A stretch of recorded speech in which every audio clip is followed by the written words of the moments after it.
अतिवृष्टीग्रस्तांसाठी महाराष्ट्र शासनाने मदतीचा हात पुढे केला असून 253 तालुक्यामधील पूरग्रस्त शेतकऱ्यांसाठी सरसकट मदत करता यावी यासाठी 31,628 कोटी रुपयांचं पॅकेज मुख्यमंत्री देवेंद्र फडणवीस यांनी जाहीर केलं।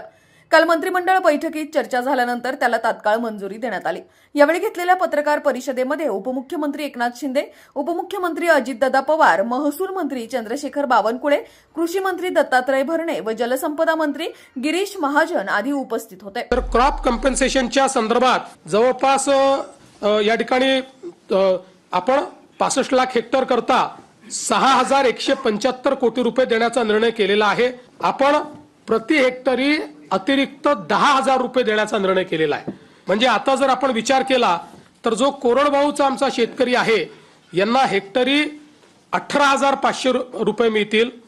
जो आमचा हंगामी बागायती शेतकरी आहे त्याला 27,000 रुपये हेक्टरी मिळतील आणि जो आमचा बागायती शेतकरी आहे त्याला 32,500 रुपये हे हेक्टरी देण्याचा निर्णय केला आहे। मुख्यमंत्री महोदयांनी सांगितलं त्याच्यात 2 हेक्टरच्या पुढे पण आम्ही निर्णय घेतलेला आहे 3 हेक्टर पर्यंतचा।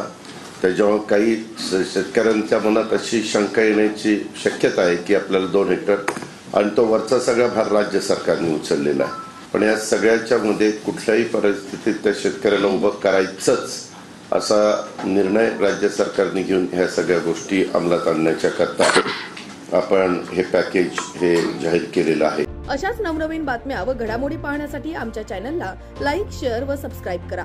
टॉप न्यूज पुणे जाहिराती व बातम्या देण्यासाठी संपर्क मुख्य संपादक कैलास गायकवाड।